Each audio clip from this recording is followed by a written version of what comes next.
There we go. Hey, Good morning, hey, good everyone. morning. Good You are morning. watching the chat session lineup on the This Way Network, and I'm your host, Nina. And there, I'm pointing the right direction this time, is my co-host, Rodney Allen Rippey on the end. And right between us, we've got our special guest, Theresa McGregor. And I can't wait for you to hear more about Theresa and her book. That's what we're going to be talking about today. Truth Heals All Wounds. A very, That's very right. important book and a very good book. I have read it, and I can tell you it was already very helpful to me. So, but Yeah. Rodney, I Yeah. heard some news just a few moments ago about something we Yeah. talked about last week, which was Yep. Michael Jordan winning the Daytona 500, but he's done something else now. Yeah. Well, Daytona 500, that's one of the biggest races in NASCAR. And so we're real excited about it. And audio is coming in by Hyosung. Big shout out to a sponsor, Mr. Yu. Mr. Yu is a sponsor of the Hidden Pioneers. But the key thing is Michael Jordan, right after the biggest race of the year, which is Daytona 500, he comes back to back and he wins in Atlanta. So check this out, everybody. Reddick trying for two in a row. Briscoe trying to redeem a tough day in Daytona. They're going to come off turn 4 for the final time. Chastain to the bottom. Briscoe to cover. Tyler Reddick, 2 in a row. Can you believe that car just won? He's got right from Fender. What do you have to say about 2311? I mean, really, I can't say anything. Tyler did an unbelievable job. I mean, both teams did an unbelievable job. And look, I wanted one of them to win. You know, I feel bad for Bubba, obviously, because he had an unbelievable day. And I'm very happy for Tyler. I'm very happy for 2311. MJ, I know you've watched this sport your whole life, but how fun is it to be here and be winning at this level in NASCAR? I mean, you know, the guys worked hard all summer, you know, and I know we had our little ordeal, but they never gave up. They kept working hard, and this is the fruit of their labor. You know, they put forth the effort, and, you know, for us to come out and win the first 2 races says a lot about our whole team. Congratulations. Thank you. How did you find a way with this beat-up race car to go back-to-back 2 weeks in a row? I mean, that's crazy, ain't it? How about that? Echo Park Speedway.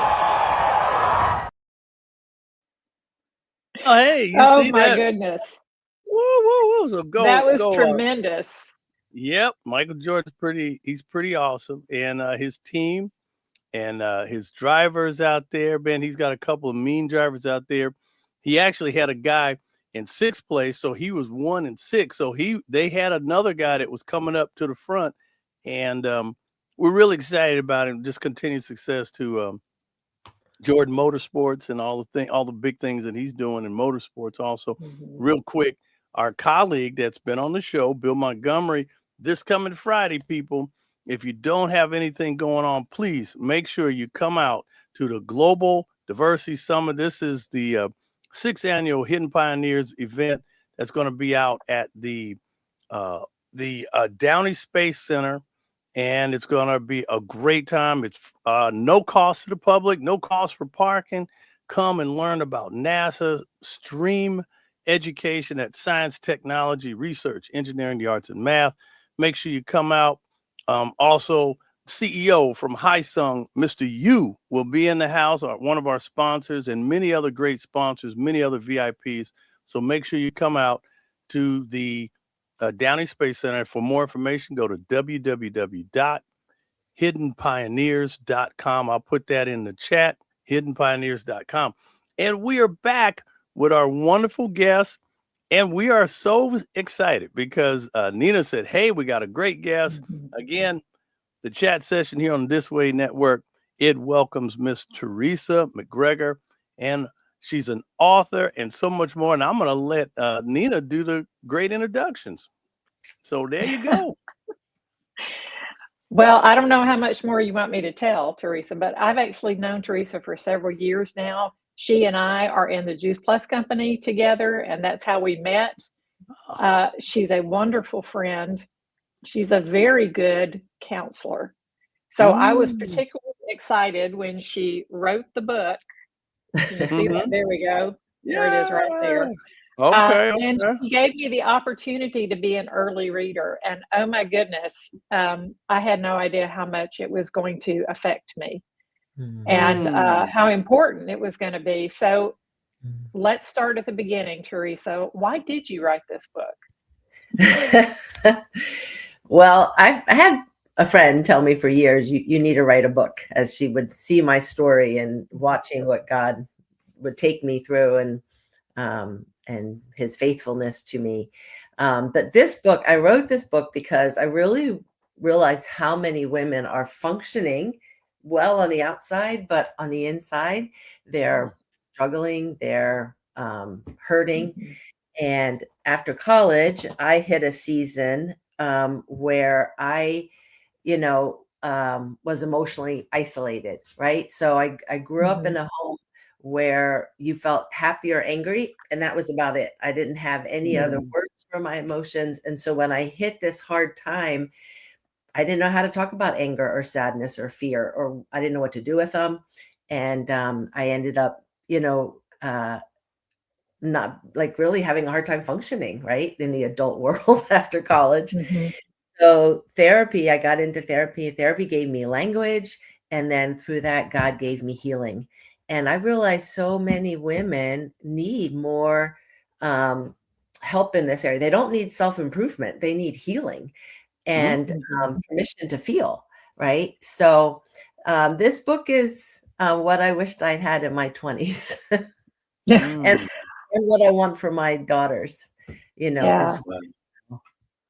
So I love what you just said, permission to heal Mhm. and permission to feel, I think is what you said. Isn't that right? Permission to Mhm. feel. Right. So how is it you felt like before you wrote this book that women didn't seem to have permission to feel things? What was it you were seeing that maybe either in your own life or I think you just explained that a little bit, but maybe in other women around you that you noticed we didn't have language for that? Right, right. So I think what happens is I often explain that like you have a wound on your arm, and Mhm. so we bandaged it, right? And we Mhm. sort of can forget about it. And then somebody comes along and bumps that, and we're like, ow. And a lot of times we Mm. do this, get away, get away, stop bumping. Mhm. I don't want to hurt. I don't Mhm. want to feel this. And so, but if we instead we can allow God to allow God to say, use that person to bump it and go, oh, there's something here. And if we could unwrap the bandage, allow God to come in and heal this, then Mhm. when the next person comes and bumps us, we're okay. And we can stay in Mhm. relationship, we can stay in connection with people, right?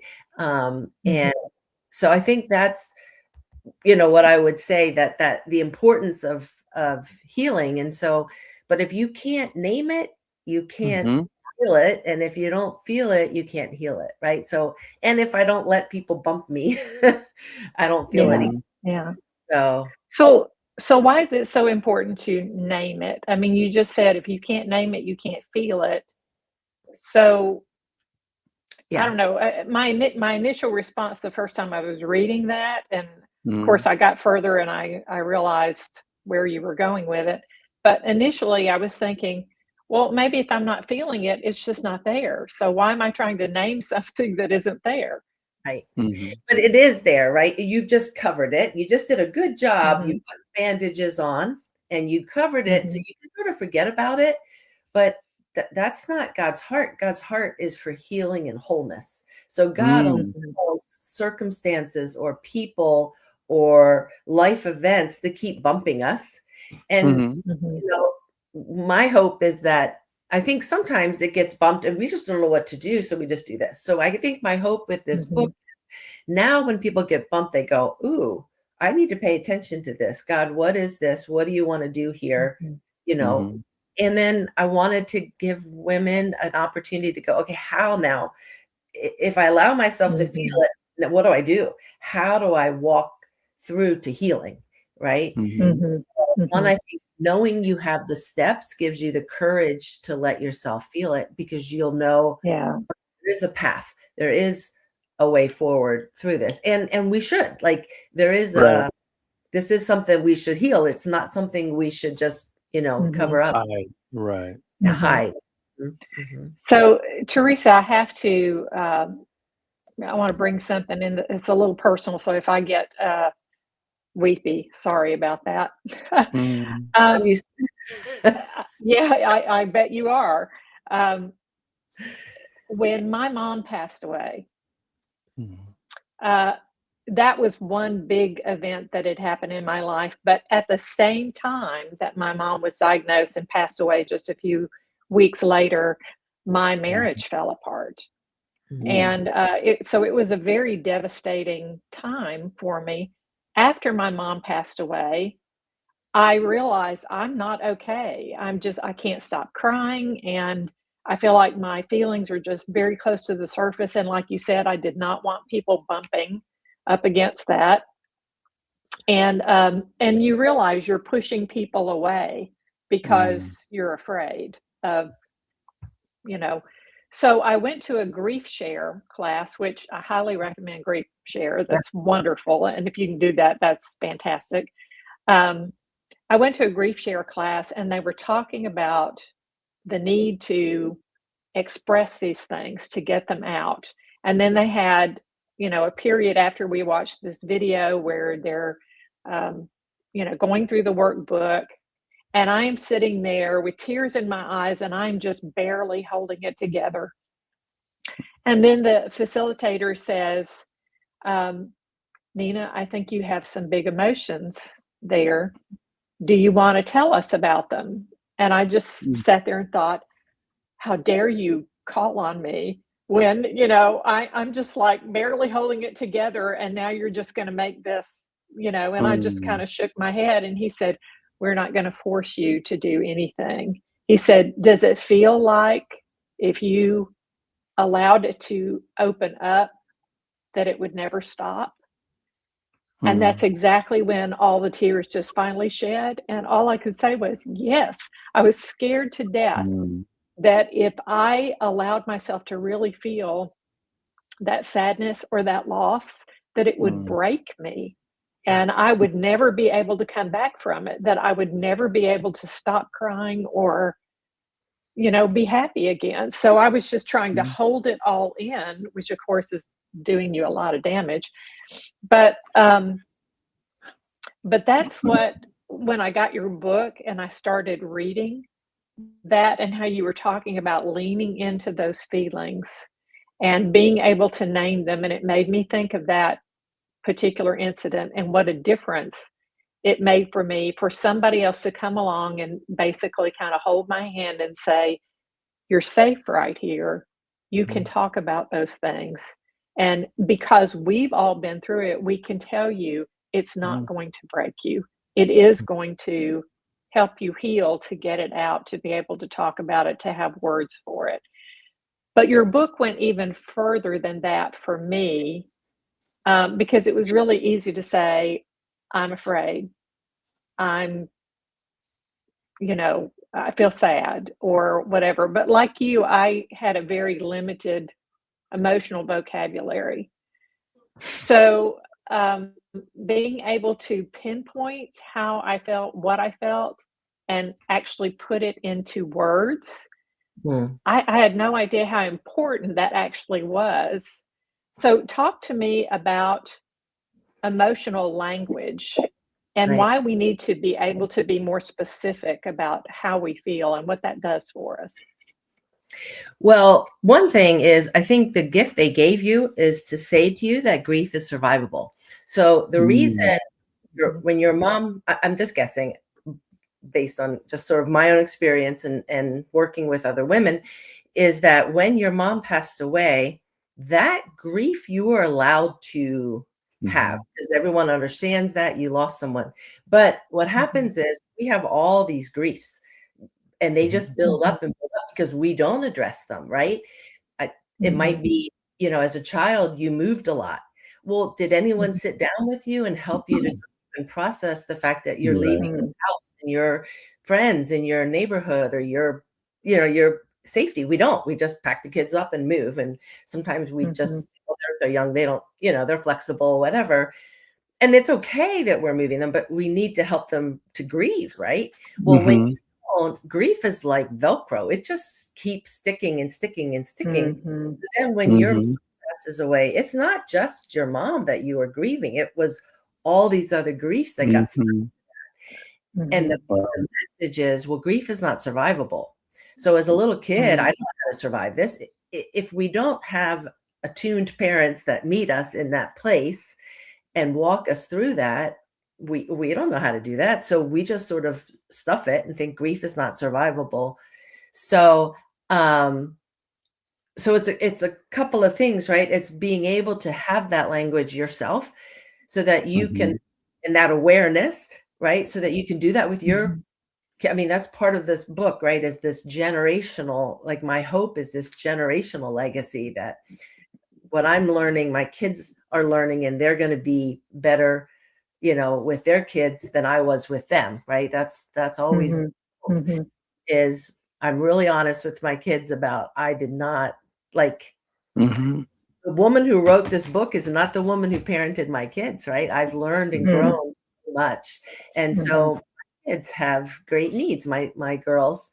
And I'm really honest with them about that and go, yeah, you've got your own healing work to do, because mommy wasn't, the woman that I know now. And I will be with my grandkids. I'll be better with them. But it's just, that is, right? Each generation, hopefully we grow and learn and get better. But without being able to put words to it, and you can start with basic words, mad, sad, glad, bad, scared, right? So I love in the back of the book, I have this feelings wheel, and I just love because it takes the basic feelings that we all know. Where is my feelings wheel? In the back here, and helps you to give greater words to it, right? So yeah, there it is. You can Google feelings wheel, and you start in the middle with, I'm angry, and then you can come out a little bit and go, is it threatened, hurt, hateful, mad, aggressive, frustrated, critical? Well, when you can put more words to it, you can communicate more, so for me as a, college student, I was just angry. What do you do with that? But when I could say, hey, I felt really criticized by you. Now there's hope for repair, right? But what I can say is I'm angry. I just didn't know how to repair it, and I didn't know how to move forward. So as I got more understanding, and understanding of what is that emotion, right? Like anger was just destructive in my family, right? So you just try not to do it. You try to manage it, right? And what I love, anger is not something, I don't ever teach anybody how to manage their anger. I don't do anger management classes. It's not about managing anger. It's about understanding the gift in anger and what God's purpose is in anger, right? So that's what we talk about in the book is anger has a gift because it has a purpose, and we don't want to just shut it off. We want to press into it. Each of these emotions, that's the purpose of the book, is helping us to understand what is the gift in each of these emotions so we can press in and use these emotions to heal and to grow. Miss McGregor, I got a quick question. We see, as life goes on and we look all around us, it seems that people are very insensitive these days. They're growing more and more blunt. I'm going to tell you my opinion. I think that, this is how I feel. And, and there is a lot of truth, but there's also a lot of opinion. And sometimes people's opinion are not fact. And so how do you feel? How should people deal with, because, you're on the job, you're dealing with everything from political differences to religious differences to so many different other things. What would you say is a good way for people to kind of, work through it? Yeah.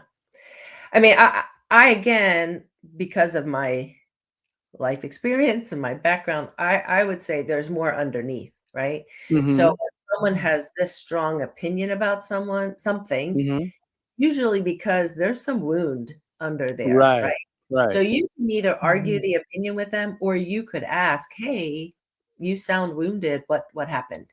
And try to get to that, you know, Right. deeper level Right. with them. And Mhm. Wow. it That's is really good advice. Yeah. Yeah, Yeah. instead of, because I see people are so ready to let's go, we're gonna duke this thing out either verbally or whatever. And I think sometimes because I've been involved in entertainment so long, I've had a ability to kind of keep my brain advanced and keep my mouth, a few seconds back, because people say things that I hear them. I heard it, and I'm just like, don't react, don't. Yeah. You can even ignore it, actually. And I had a guy that I was talking to, and he was being kind of strange, but he said something kind of insulting to me. I made him say it two times, and he said, he was talking, and he came back in the conversation. He said it again, and so I didn't say anything.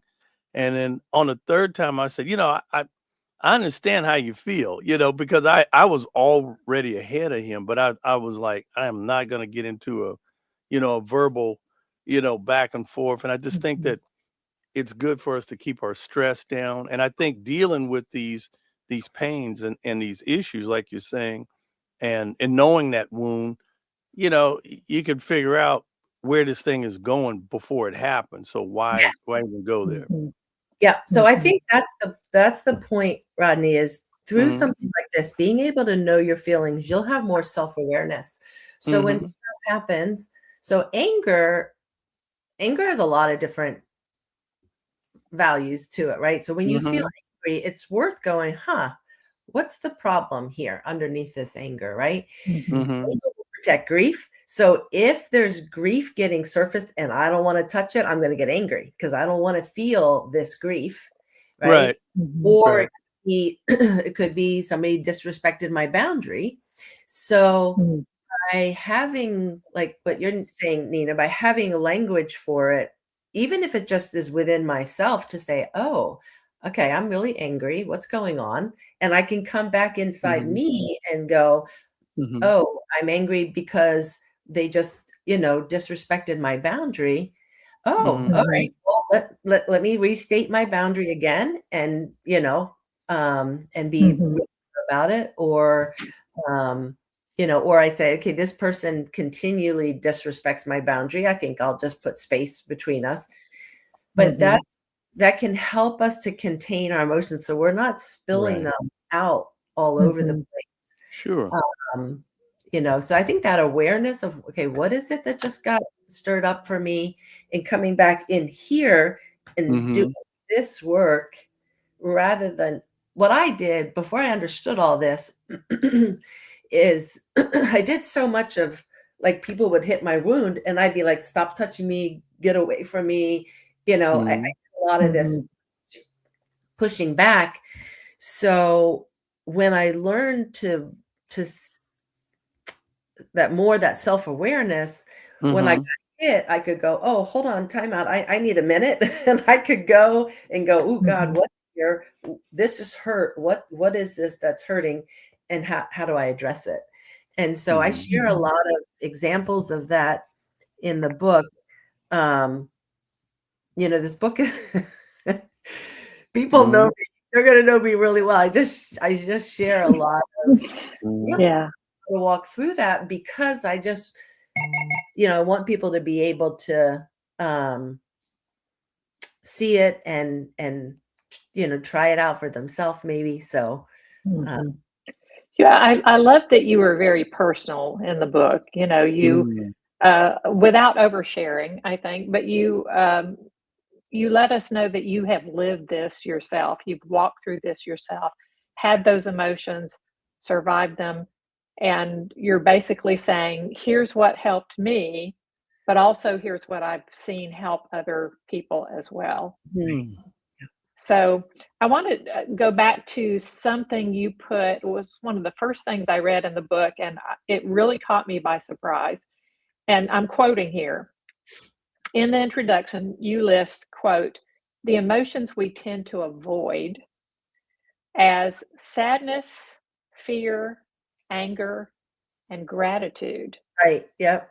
And that's the one that caught me by surprise, the gratitude. I was like, yeah, sadness, fear, anger, I get why we avoid those. They're scary. They feel like we're losing control or that they're going to overtake us. But gratitude? Why is gratitude in the list? Well, because we can tend to use gratitude to bypass pain, right? So we can be told, well, you just need to be thankful.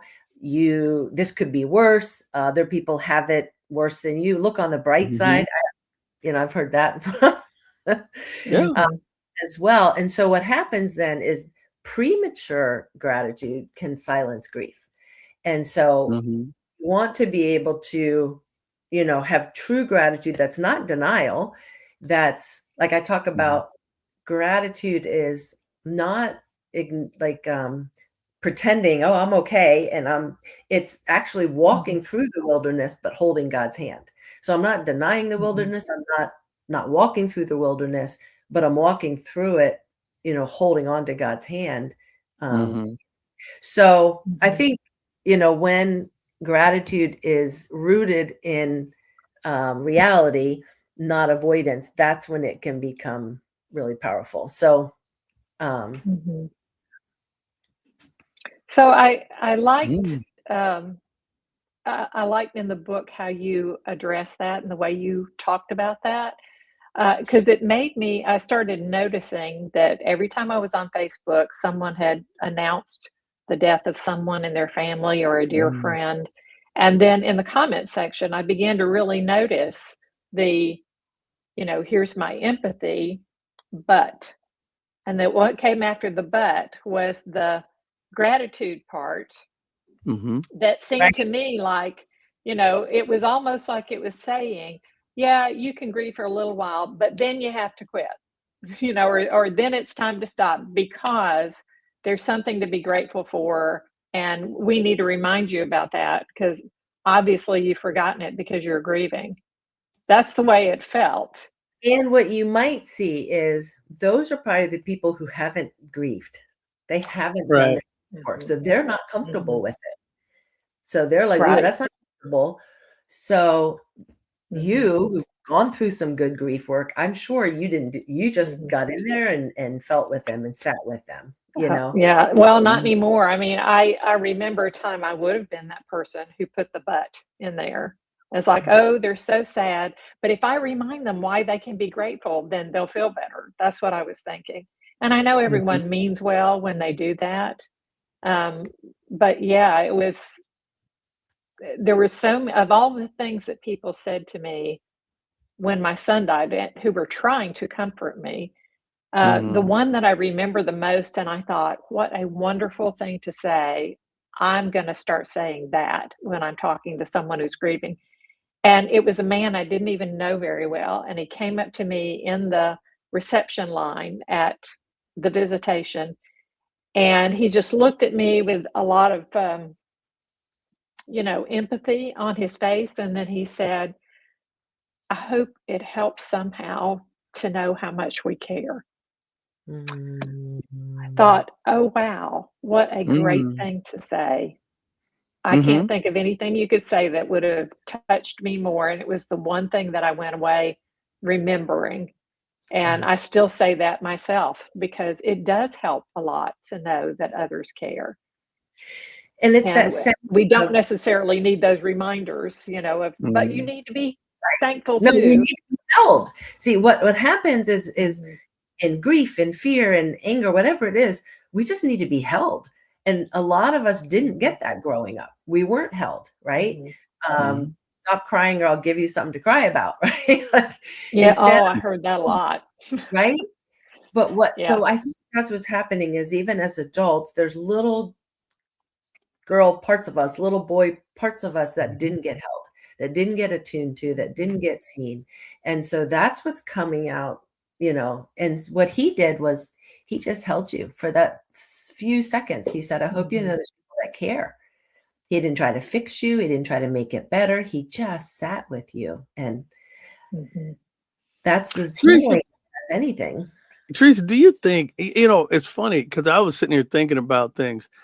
I think that honesty, personal self-honesty is something that, because if you know that there was something either in your family or past relationship or something like that that troubled you, I mean, that was maybe unresolved and it was unresolved, do you think that is something before the bump that people should deal with, ahead of time so that you can kind of think back and kind of clear that thing, because now it's a knee-jerk reaction.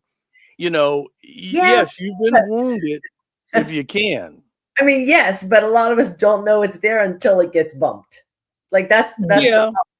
So yeah, But if you know, but we know what hurts. But we know what hurt, right? right, So right. that's the thing, that we know what hurts, and that wasn't cool or whatever it was. We know that.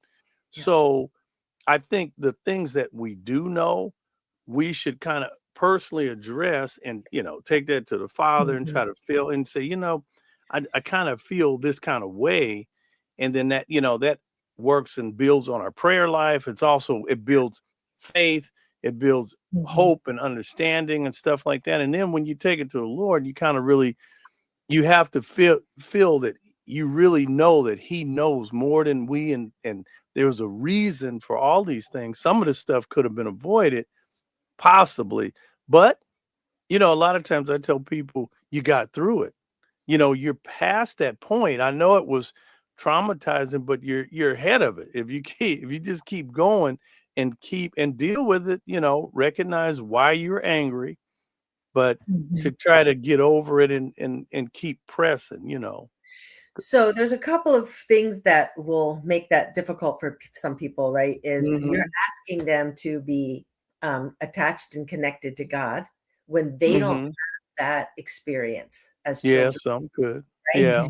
So I'm saying, hey, go and hang out with, you're like, I don't know that I can do that. Like I didn't have safe relationships, right?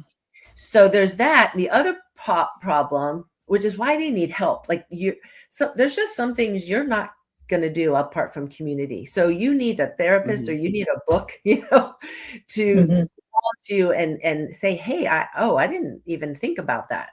Right. Until you hear someone else's story or you, and the other point is that whatever you went through as that child, you learned how to cope and deal with, right? So you're coping. And what you need to realize is that what worked for you as a child to get you through, which was God's gift, and we're so grateful, right, that God gave you that coping, whatever it was. But that coping now is not good in your adult to adult relationships. And so that's where we have to recognize, oh, this isn't working in my adult to adult relationships. What worked as a child doesn't. And so that's like, I hear you, and it would be great if we could all just go and deal with it. But some of that's not going to be dealt with until we've gotten enough healing. Obviously I go to God very quickly now, right? When stuff comes up, I do deeper work with him. Right. I couldn't back, obviously back in college, but I didn't even know what I was feeling or understand the roots of it, right? So I had to start and work through that. So, but yeah, it'd be I think, I think sometimes a lot of those wounds, we tend to think of the ones that we recognize as great wounds that happen pretty much at once, like there is a loss, a death, or a move, or some moment you can point to. But I think sometimes some of those wounds start out as little tiny cuts. Yep. And then eventually it's like death by 1,000 cuts, because it keeps getting cut again and opened up and opened up. And sometimes I think after a while, you're like, I am aware that I'm hurting, or I'm aware that I'm angry all the time, but I can't figure out what I'm angry about. Because there's no one thing that you can go back to and say, this was it. Yeah. And that's when you need help. Yeah. So we talked about in therapy, we talk about capital T trauma and little t trauma, right? So, Mhm. yes, what you're saying is we're all aware of the capital T trauma, but it's the little t Mhm. trauma that we Mhm. don't like that. Like, oh, I got a little cut. I don't even know where it came from, right? And I got another one. I got Right, another. right. So, And you think to yourself, because it looks, when you look at that one thing, it looks so minor. You think, well, this right. shouldn't bother me. I should get over this quickly.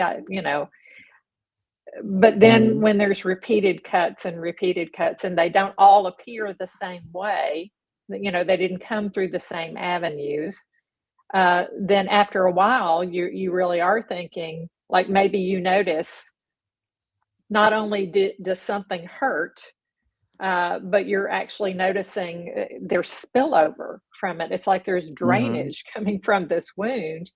And but I don't even know how I got this wound. I don't even know what's draining out, but I'm just aware now that it's affecting my life. Mhm, mhm. Maybe I'm depressed all the time, or maybe I feel angry all the time, but I don't know what I feel angry about.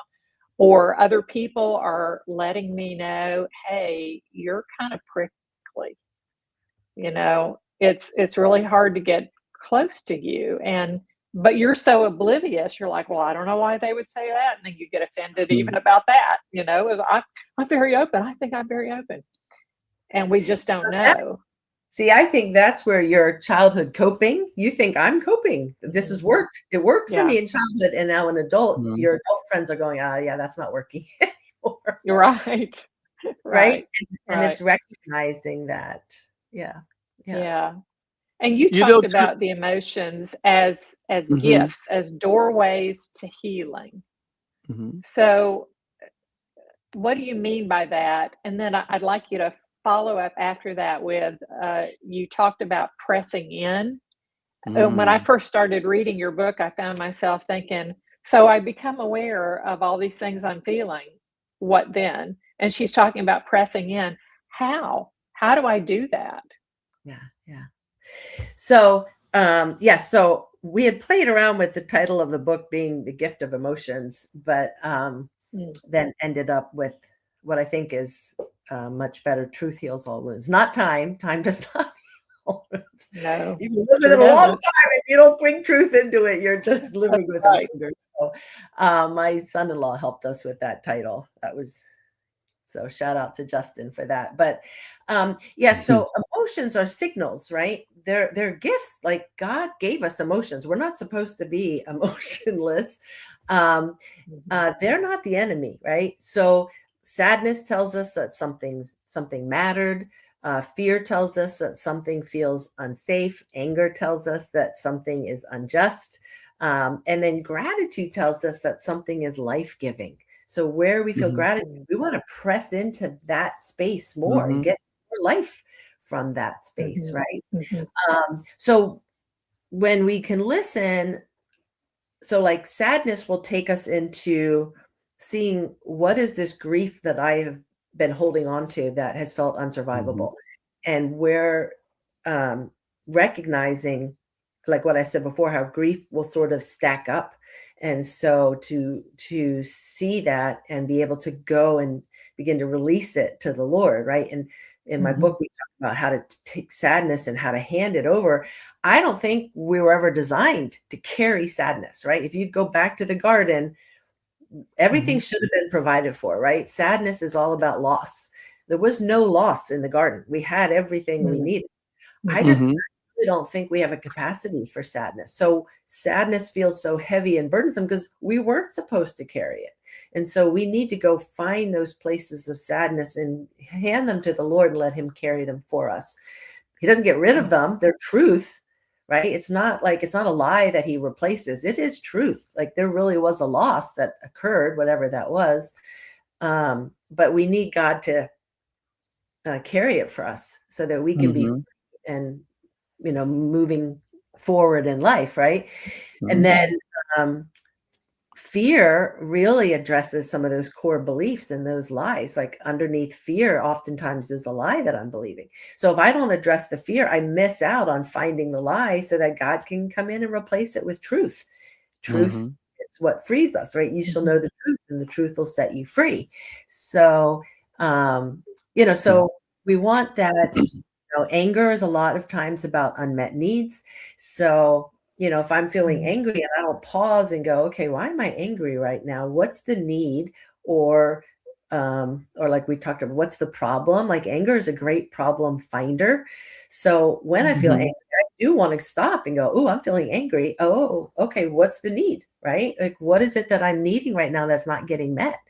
Why is that important? So I can go meet that need, right? And not waiting for someone to come and meet that need for me. No, I can take responsibility and go meet that need, whatever it might be, right? So if I'm angry because my friend blew me off and didn't show up for lunch, well, why am I angry? Oh, because I was needing connection. Okay, well, let's go call somebody else and get connection. If this friend can't make it, let's go find another friend who can, or some time and say, God, I need some time to sit with you.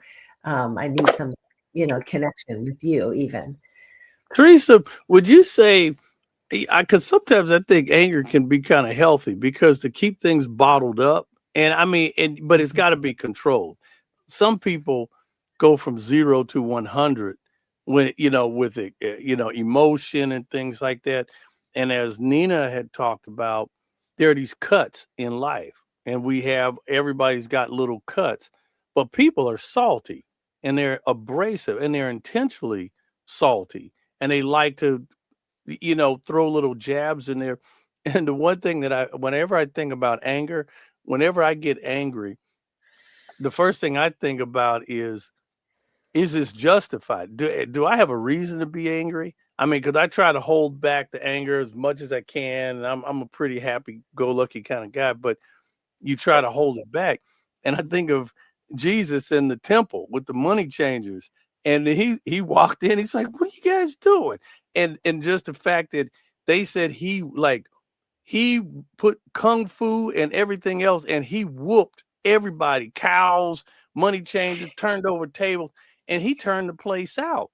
It was empty. They said he had supernatural power. I had a pastor who was preaching about it. He goes, "Can you imagine him just like literally throwing people out?"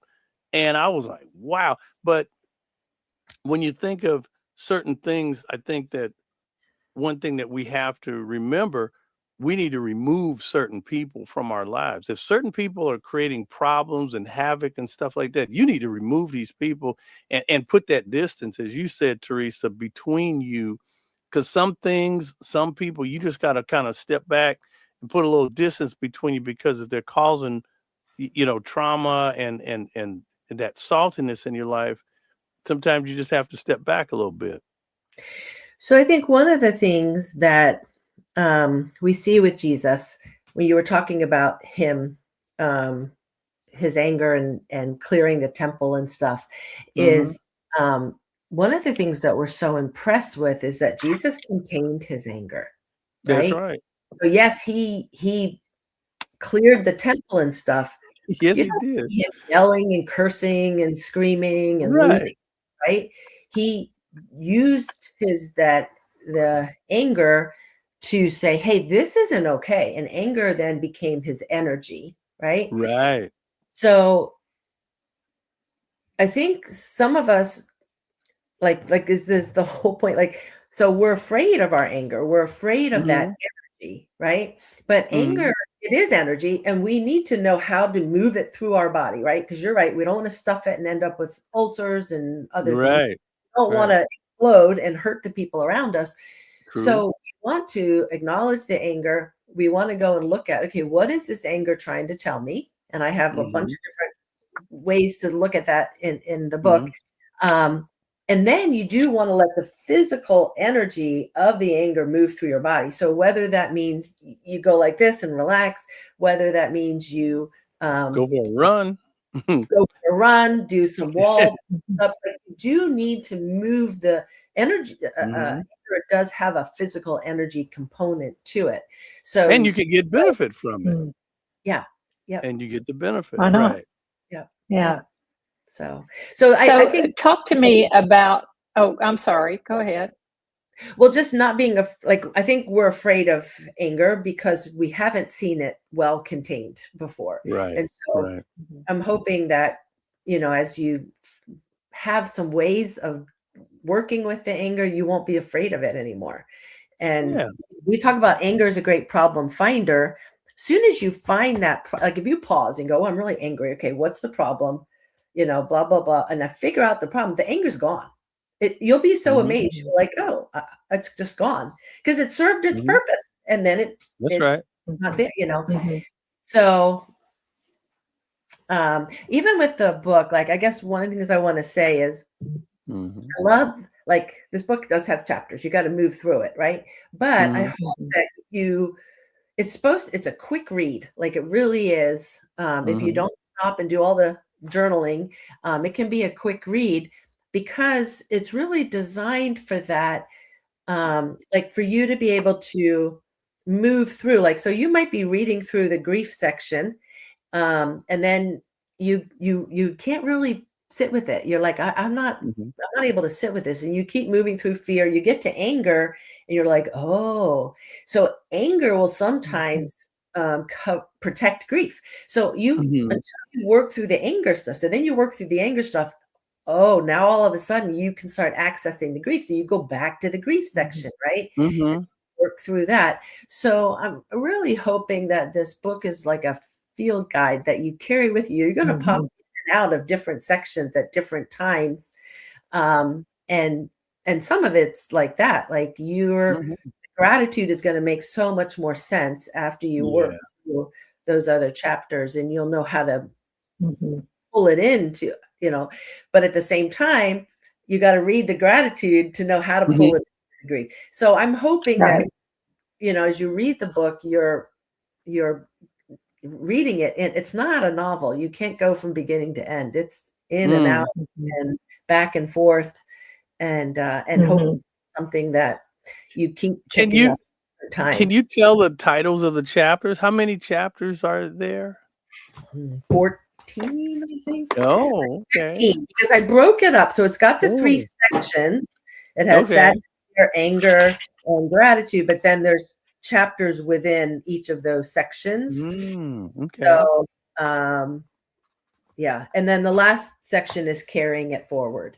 And that's really when, talking about how emotions can become a field guide and how to, because when you understand your emotions better and you're able to hold them better, you're going to be able to then see it for other people and offer help for them, right? Like we were talking about, when you really feel your grief and you know what to do, then when you see other people in grief, you know how to go, oh, they just need to be held. They don't need to be fixed. They don't need to be explained. I can hold my own sadness. I'm not going to be able to hold somebody else's, right? Until I know how to see anger as a problem finder, I'm not going to be able to help other people to see that. So that's the carrying it forward. And then obviously generationally, like, I'm very excited for this to be a book that gets, from generation. The more I can do, and the more I'm able to sit with my children in their emotions, right? So wow. So we're actually in the last 15 minutes of the show, and I still have so much I want to get to. So I'm going to roll us along, if you don't mind. Talk to us a little bit about mixed emotions. Because I know when my mom died and, at the same time my marriage was falling apart, and I'm going through grief share, and I thought, my reason for being in grief share was, I have just lost my mom. And that was a huge loss. And I thought all of my emotions were about that. But come to find out, as I was going through grief share, no, a lot of it was anger over the loss of my marriage and over what my spouse was doing and not doing. And then I felt disloyal to my mom to not be grieving her. When it seemed like it was about him instead of about her. And I was like, no, that's not fair to her. She deserves to have my attention and my, so, and it felt so mixed. And I imagine for people, especially for caregivers, too. I was a caregiver for my dad for about 5 years. And toward the end, I remember having those mixed emotions because I was relieved for him that he was finally out of the striving and the suffering. And yet I was also, and I felt guilty about this, relieved for me because it had been 5 years of caregiving and I was exhausted. Yeah. And I felt guilty about feeling relieved for my own sake, especially in comparison to what he suffered, because I was like, well, yours was nothing compared to his. So talk to me about mixed emotions. So I love that. And even what you were saying, like, as angry as you were in your marriage, you also had a lot of grief. You lost. You didn't just lose the marriage, but you lost all the hopes and dreams that you had for that relationship, right? So you lost the past.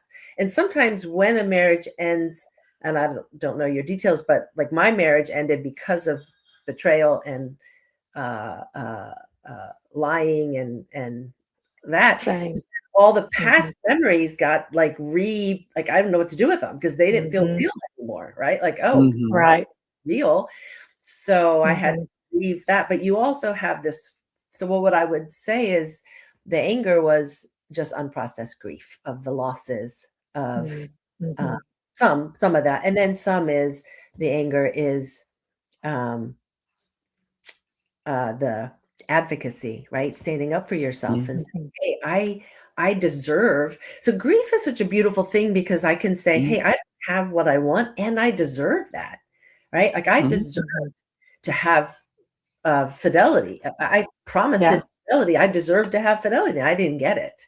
So there's anger, but I just still think the anger is sort of protecting the grief that needs to be acknowledged, right? The anger feels so much stronger and safer, especially after going through such a big loss, you know, and all of the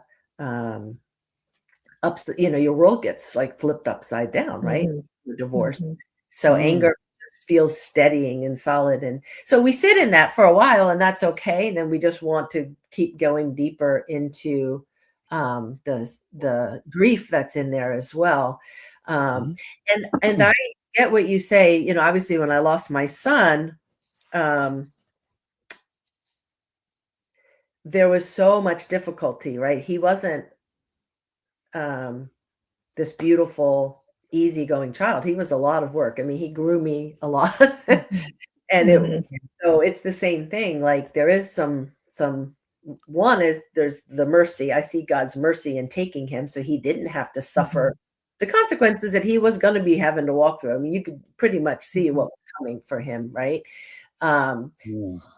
And yet you're right, like the relief for me that I didn't have to walk through those difficult years with him, you know. Now, would I have, of course, but is there a part of me that's just grateful to know he's in heaven and he's safe and, you know, and to be done? Like, yeah, I don't have that heavy caring role anymore.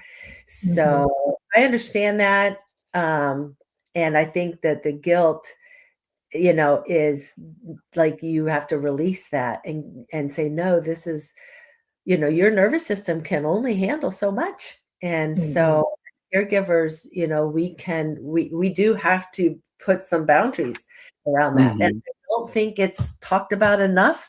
So we feel guilty because nobody else is saying, hey, wait a second, take care of you, have some boundaries, you know. And I love this. I'm in this caregiving season with my husband. He's got cancer right now and it's been intense. And I love that there's people that get it. They come up to me and go, how are you?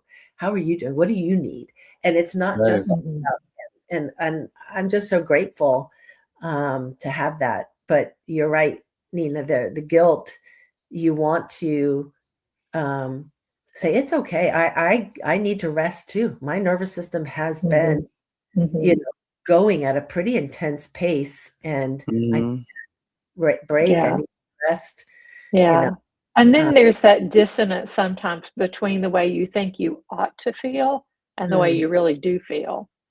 And then you feel guilty about that too. Like I must be a terrible person because I'm actually glad this is over, but I shouldn't be glad it's over. I should be wishing they were still here, or, you Mm-hmm. know. So could So, you uh, use so you, grief yeah, to help you in that? In other words, can you grieve that I don't have, like with your dad, right? So you're grieving that, yes, I'm caregiving for him, but that's not the relationship I wanted to have with my dad. right, right, So then can I just yeah, be truth? Like grief is just being truthful and just mhm, true. I don't have the Mm-hmm. relationship that I wanted to have with my dad right now. I didn't mhm. want this for my relationship with my dad. Mm-hmm. So I'm That just is honest. so, yeah, that is so true, and I'm so glad you said that because I remember having a talk with my siblings about that. I was Dad's, they didn't live nearby, so they couldn't be here all the time. I was his primary caregiver, and my relationship with him had to shift. Yeah. And suddenly I couldn't just enjoy being his daughter, which truthfully was what I wanted to be able to do. Instead, I had to become a whole different figure in his life. And then I felt like he lost the benefit of just Uh, having a daughter that, yeah. so I remember I talked to my siblings. I said, if you could call him, y'all take turns, and one of you call him every evening. So he has the opportunity to talk to one of his children and have that Mm-hmm. relationship that I Right. can't give him right now. Because when I come over, I can't sit down and just be with him. I have to take care of the meds and the laundry and the cleaning and the cooking and and Wow. I still have my own household to take care of. Yeah. So I'm so glad you said it that way because a lot of times that's something we don't recognize that we're missing, and you end Mm-hmm. up with a certain amount of resentment, but you're not really sure why, especially when you chose it. Like Right. I was Mm-hmm. happy to Yeah. be my dad's caregiver and to be able to do that.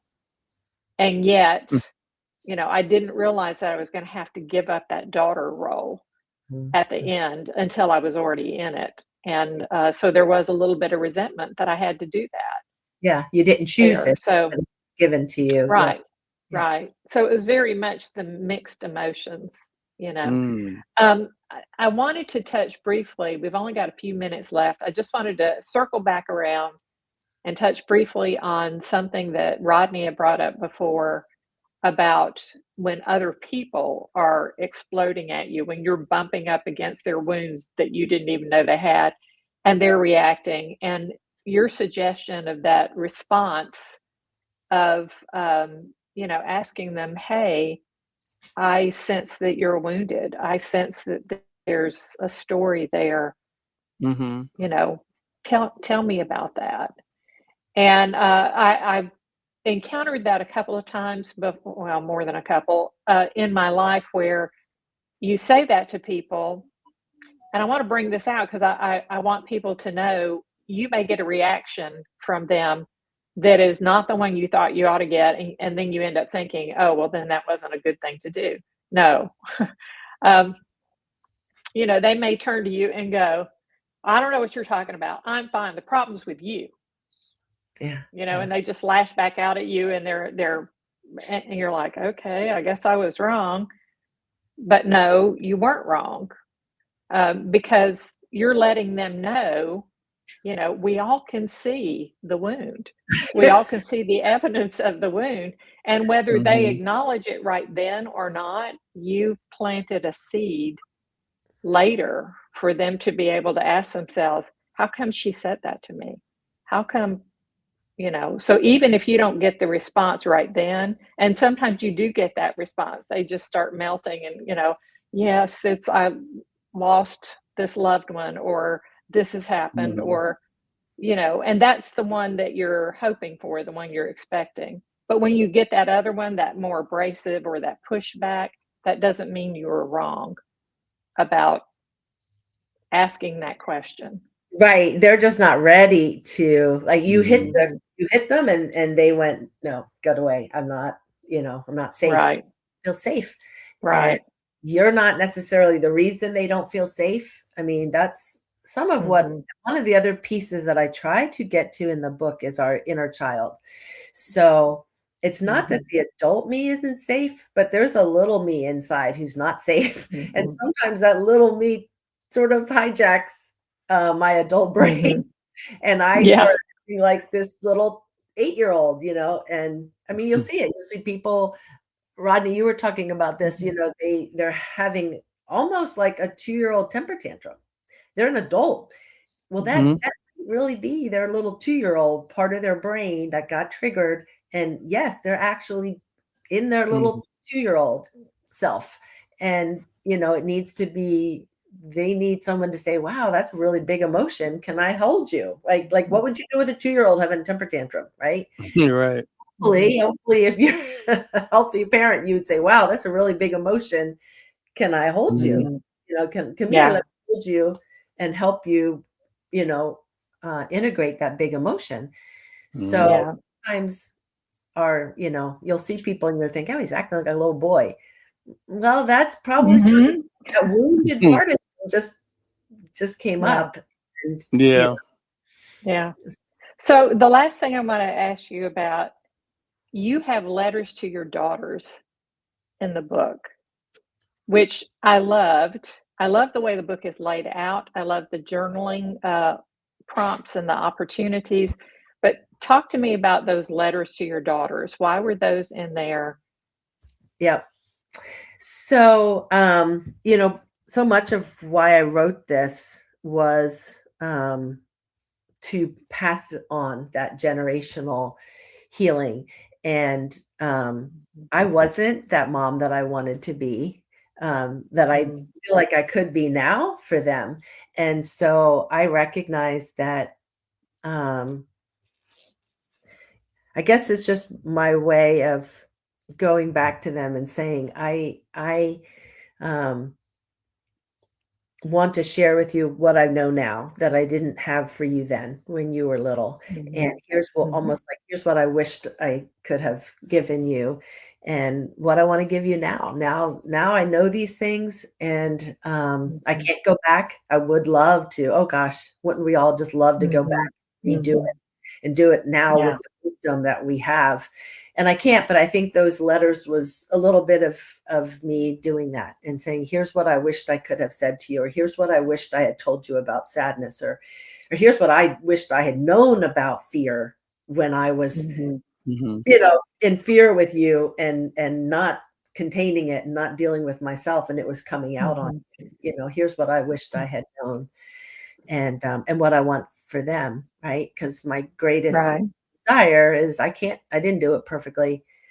And we've been really open about that. I've been really open about that with my kids because I want to be honest so that they can grow and heal and do it better. And then the next generation does it better and the next generation does it. Wow. And what do your daughters think about this book?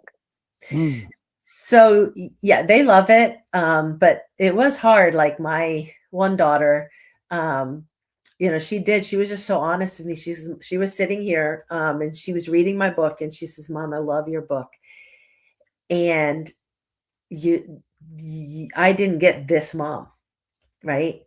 And so she starts sobbing, I'm crying. and it's true. It's true. Right. This author was not the mom she got. And so I just got up and hugged her and held her and, you know, and I helped pay for her therapy. So, you know, she's got inner child therapy work that she needs to do because, you know, I didn't know this then. And, you know, but that's my hope is, okay, I do know what I do know now, you know, and even like even after this book, like God's taking me, you know, through another season and I'm like, oh gosh, there's a whole nother chapter I could have put in this book. Well, maybe there's another book in store. There is. So really for women, I want to write it again for the masculine mind and emotion, you know, just for, and I want to write it for parents and I want to write it for marriages. Cause I just feel like, each of like keeping the same emotions and stuff, but helping to say, okay, how does this show up in marriages? How does this show up in parenting? So it is the first of a series. So thank God, for the timing of writing those future, but that is the 4 that I'm hoping to eventually have as part of the series. So, but men are reading. I'm encouraged to hear that. It is, it's. I don't doubt it, and I think they could. I almost was. Yeah, I was almost, but not quite. But I was almost sorry that you had a woman's guide to emotional healing. I thought men could use this too, for sure. Yeah, it's true. Yeah. And youth. We are and youth. Yes, and so that might be a 5th or 6th book for you, because a lot of young people are dealing with trauma because of parents. Youth come up and they are carrying stuff that, I mean, they were just innocent little people, and it was the parents that brought, and they had to kind of ride along with all this crazy stuff. I have to say, I'm very thankful. I thank God. I lost my mom when I was 18 years old, but I have to tell you, my mom gave me enough in 18 years to carry me a lifetime. And thank God that my mom was dialed in. It just seemed like she was a country girl, and she was, just that mom, that nurturing kind of mom, and guidance. I mean, my mom was not easy. There was not, my mom was like, Rodney, stop that foolishness. And I was like, oh, okay, Mom. So, I had a lot of fun as a kid, but foolishness, my mom, she'd let you have a little fun, but when it got foolish, Mom, Rodney, stop making that noise. I was like, okay, Mom, no problem. Anyway, but Theresa, thank you so much, everybody. You've been watching the chat session on the This Way Network. We have had with us Miss Theresa McGregor, Truth Heals All Wounds. Make sure you get that book. It's fantastic. We're going to hopefully hear from her again. Thank you so much for being on. We really appreciate that. This was such a great experience. Thank you. We do. Oh, it has been for us too. Thank you so much. And for those of you who want to get your book, and I hope there's going to be plenty of people out there who want to get your book, Theresa. The link to Theresa's website and the book in particular is up on the screen. Please use that and go check it out. One of the most impactful books that I've ever encountered. Thank you. And so we're out of time. There's Mika on the screen there with Rodney. Mika's looking to go outside, I think. So yeah, she's want to go. So we need to go ahead and say goodbye. Thank you so much, Theresa, for coming today. And thank all of you for joining us. Have a wonderful week, everyone. And remember, be of good courage, because God is with us and we aren't alone. Bye, everybody. Thank you. And make sure you get down to the Global Diversity Summit. Again, make sure you pop in if you can, right there at the Downey Space Center. We want to see if you can come by. Students, parents, educators, dignitaries, and supporters of STREAM education and vocational education. Thank you so much. Thank you, Theresa, for being on with us. God bless you. Continue success with your book, and we'll see you soon. Thank you. Blessings. All right. Bye, everyone. Bye-bye, all. See you next Monday.